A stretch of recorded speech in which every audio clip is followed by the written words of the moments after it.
Ayan, what's up dribblers at mga shooters, kamusta? Kamusta po kayo? Hindi nga po natatakot si Coach Chot Reyes na pagsalitaan ng mga players kapag ito ay kinakailangan. At ano naman ang aasahan ni Coach Tim Cone kay Junmar Fajardo sa kanilang Game 4? Yan ang ating alamin, ang mga sinabi ni Coach Tim Cone. Tara, pag-usapan talakayin po natin yan matapos po ako maglambing sa inyo ng isang like, share, comment down below, and don't forget to subscribe and hit that notification bell button para lagi po tayong updated sa ating pong mga video. At lahat po ng ating shoutout ay nasa dulong bahagi lang po ng pityong ito. Bukod sa paggalit kay Kim Aurin last Sunday night game, nakita nga din po si Coach Chot Reyes na gumagawa ng use your brain gesture last Wednesday naman yan, na nakita din ang broadcast crew sa pagpapatuloy ng 49th season ng PBA All-Filipino Cup Semifinals laban sa Rain or Shine, Elasto Painters. Ang mga kilos ni Coach Chot Reyes ay nakita rin sa TV na nakatuon kay Brandon Gunuelas Roser sa 9 minutes and 28 seconds sa third quarter nang matawagan ng back-to-back fouls. Parehas na nanggaling nga po yan kay Air Jordan Clarito. Narito po si Coach Chot Reyes sa ulat ni Reventerado ng Spin.ph. Iyan ang uri ng pagko-coach na alam ko. Ang aking mga malalaro, maririnig nila ito mula sa akin ng direkta. Iyan ang kultura na meron kami sa aming kupunan. Ganyan kami mag-communicate. Yan nga po mga sinabi ni Coach Chot Reyes.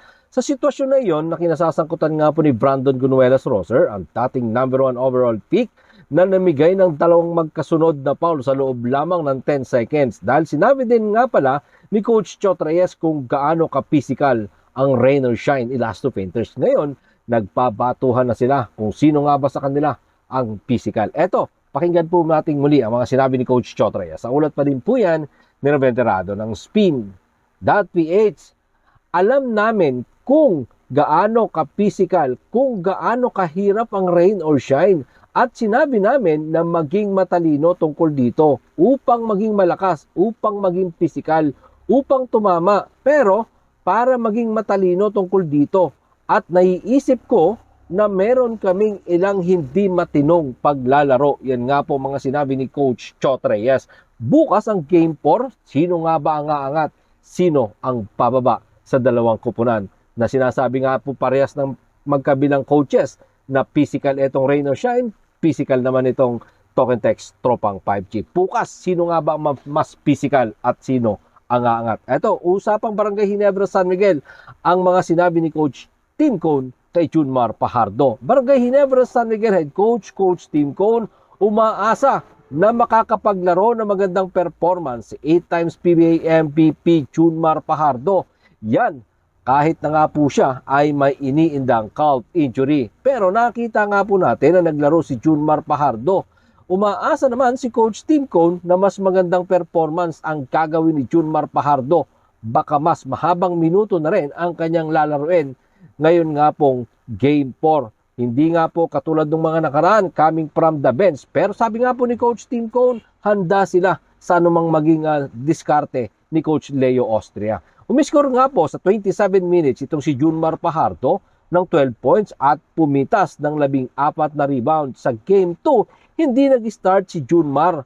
Pagkatapos nga po niyan, ng 2 points lang ang kanyang naiambag at nagpitas ng 7 rebound. 17 minutes and 39 seconds of action. Ngayon, bago nga po mag-Game 4, meron 2 araw si Junmar Fajardo para makapagpahinga, makapaghanda, na sinasabing may punit nga daw po ang kanyang calf muscle.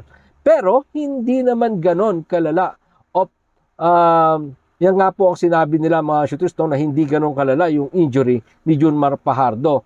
Kala naman, aabangan natin this coming Wednesday, dyan nga po sa loob ng Mall of Asia Arena, kung ano nga bang ipapakita, kung may improvement nga ba sa magiging performance ng 8 times PBA MVP at ngayon front runner din siya para maging best player of the conference. Narito po mga sinabi ni Coach Tim Cone patungkol kay Junmar Fajardo. Sa ulat pa din po yan ni Reventerado ng Spin.ph.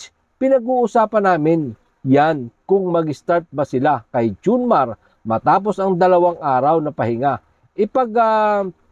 Lagay ko na gagawin nila, ipalagay ko na sa sandaling handa na silang mag-start or kahit hindi magsimula. Pero meron silang magandang tagumpay sa Game 2 na hindi siya nag-start dahil off the bench siya. Yan nga po mga sinabi ni Coach Tim Cone dahil ang San Miguel Beermen ay nanalo nga po sa Game 2 kahit off the bench itong si Junmar Fajardo. Ang San Miguel Beermen, pinangunahan nga po yan ng kanilang 184 na panalo. Nag-step up nga po dyan itong mga kapalitan ni Junmar na sina Moto Tua at Rodney Bronjal. Inamin nga po ni Coach Tim Cone na nahirapan sila sa Game 2 na coming from the bench etong si Junmar Fajardo. Pero agad din naman silang nakapag-adjust sa Game 3. Narito pong muli si Coach Tim Cone. Sa ulat pa din po yan Nerventerado ng Spin.ph. Kinailangan namin na baguhin ang aming rotation kung sakaling si Junmar ay mula sa bench para sa Game 3. Kaya medyo maayos namin ang aming rotation. Kumbaga sinasabi mga ka-shooters dito ni Coach Tim Cone, ngayon kahit anong gawin ng San Miguel Beermen, whether start nila etong si Junmar Fajardo coming from the bench, handang-handa na ang Gene Kings sa kung papaano nila papaikutin ang kanyang mga manlalaro. So bukas, Game 4, maitatabla ba ng San Miguel Beermen or magi-start na ba si Junmar Fajardo or coming from the bench pa rin etong si Junmar? Yan yung ating sabay-sabay na abangan bukas sa bakbakan ng Barangay Ginebra, San Miguel at ng San Miguel Beermen. Maraming salamat po sa inyong panonood. Naman po ang inyong maging opinion. Diyan po natin yan pag-usapan sa comment section. Ingat and God bless everyone. Adjourn. Pero katulad po ng ating nakagawian, bago po natin tapusin ang ating video, shoutout po kina